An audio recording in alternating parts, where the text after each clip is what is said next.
What is up, you guys? Welcome back to my channel. Today we are talking about 6 ways to become that girl in 2024. Except this is not worldly. This is actually Christian edition. So we're talking all things getting right with the Lord, moving your temple, and just having a life that glorifies God. Okay, without further ado, let's get into it. Oh wait, guys, I got a tattoo today. I honestly didn't know if I was gonna get this, and I just made the appointment, and I was too scared to back out, and I'm so glad that I didn't back out because I freaking love it. I'm gonna put a picture, and it says only God knows why, and this has such a good meaning in my life. There are several seasons that I've walked through. I've walked through job losses, breakups, betrayal, heartache, and all of the above. Pretty much if you name it, I've been through it, and I've never understood why. I didn't understand why I had to go through some of the things that I went through, even things that have happened like yesterday. I'm just being honest, and it's very tempting to want to define everything and be like, why did I go through that thing? The truth of the matter is the Lord is the only person who knows. He's the only reason that knows everything we've walked through, every chapter, every season, everything. He knows why we had to do that. So why not just trust him? So I love that I got that on my side because I just feel like it's really meaningful and really relatable to my life. Also, if you're thinking about getting a tattoo, I would totally do it. This is like my first one, and I'm so excited that I did it. And yeah. All right, let's get into this. Tip number 1 to becoming that girl is to get right with God. I know everyone says this, but rarely do I hear people define it. So let's get into it. We need to take our relationship with God seriously. That means reading our word. That means fasting regularly. That means praying, being in worship, and being in his presence. My first step toward this was creating a quiet time routine where every single morning I would dedicate an hour of my time where it's just me and God. I know an hour can seem like such a long time, but it truly flies by, and sometimes I don't feel like it's enough. Some ways I've done this is committing to a 365-day Bible plan, which is what I'm currently doing, and this just helps me to stay on track. I also journal every single day, and I also follow a daily devotional. So these are just some tools that have really kept me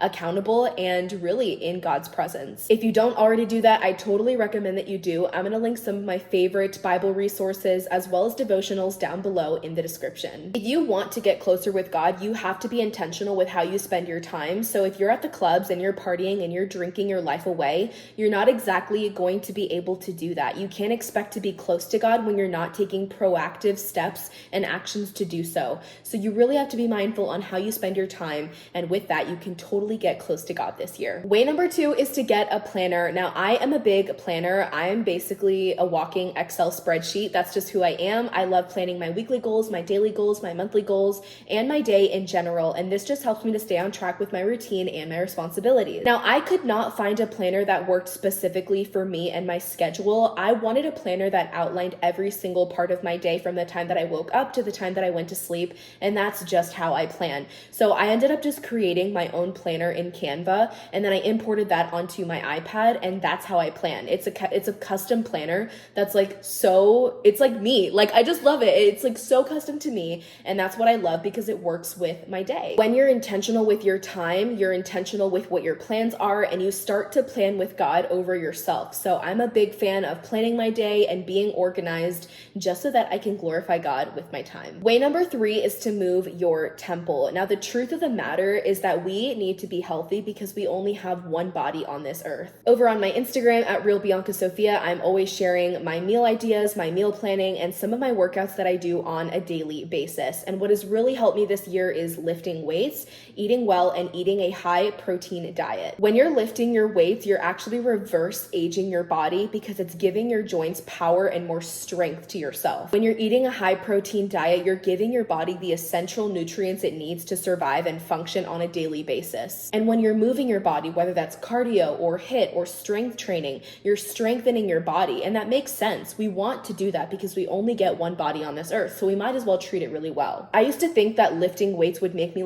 big and bulky. And yes, I do have a broad chest and shoulder area, but lifting weights has helped me to lose weight because it helps you lose weight, burn fat, and build muscle at the same time. And this is just general nutrition information. I'm not a health expert by any means. This is information that I've learned and taught myself. If you are looking for more meal and snack ideas, go ahead and give me a follow on Instagram and Pinterest at Real Bianca Sofia because I am constantly posting healthy meals and snacks that are helping me stay on track and lose weight, all while being really delicious. That leads me into way number 4, which is eating well and feeding your body. If you are a fitness person or you have certain physical goals in your fitness, you need to be eating well, and that goes back into a high protein diet. So if you're purchasing groceries like this on a weekly basis or bi-weekly basis, you are going to be lighter every single time you go to the grocery store because you're feeding your body a high protein and low carb diet. It's so important to get your essential nutrients in. So I recommend, if you have resources, to go to a nutritionist or a dietitian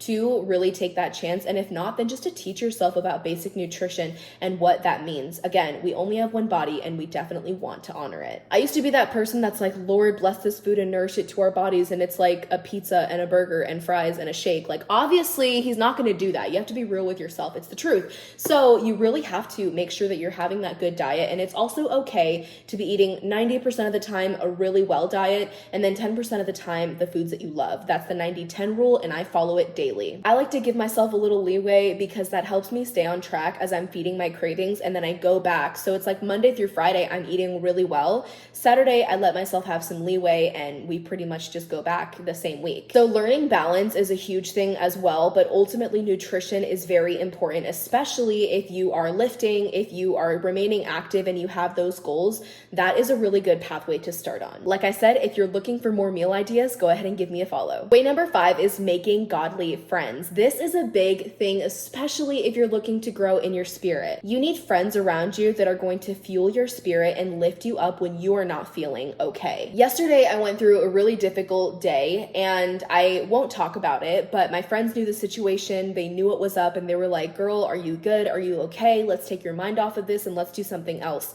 And that was so good to have friends in that moment because I felt so supported and I felt so strong in my spirit. And I was like, man, thank you, Lord, for giving me friends that care that much about me, because I've never had that before. This is where I want to encourage you to get out of your comfort zone. Go to church groups, go to Christian organizations, go to events, go to anywhere where you can find God-fearing and Holy Spirit-filled women and men to really go into your life, pray over you, to fast over you, and just to be with you in the presence of God. I promise you, these people that fear the Lord are like no other. They're like so invincible and unstoppable, and that's because we have the power of Jesus and his name on our side. So it's really important to find those godly friends that are really going to lock in with you, especially when life isn't all that peachy. And the final way is to chase after a God-sized dream. Now, I believe we all have an individual purpose on this earth as well as a bigger general purpose. I feel like all of our purposes is to share the gospel and to grow the kingdom of heaven. But we all have individual purposes, like to be nurses, to be lawyers, to be law enforcement, to be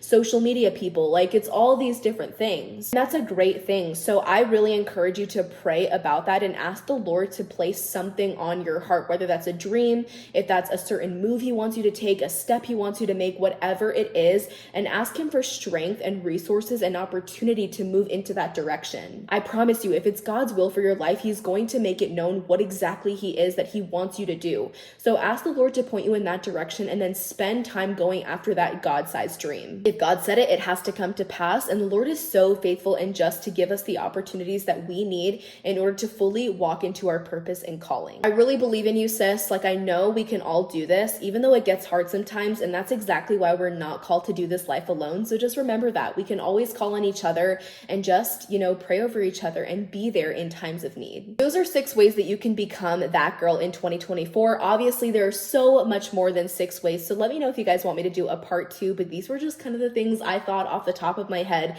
But I really hope y'all enjoyed this like girl chat and stuff like that. Yeah, you guys thought I was not going to stumble over my words. There's not one video or podcast that we don't, because we're real on here. That's the truth. I love you guys so much. Thank you for watching, and I will see you guys in the next video. Bye, guys.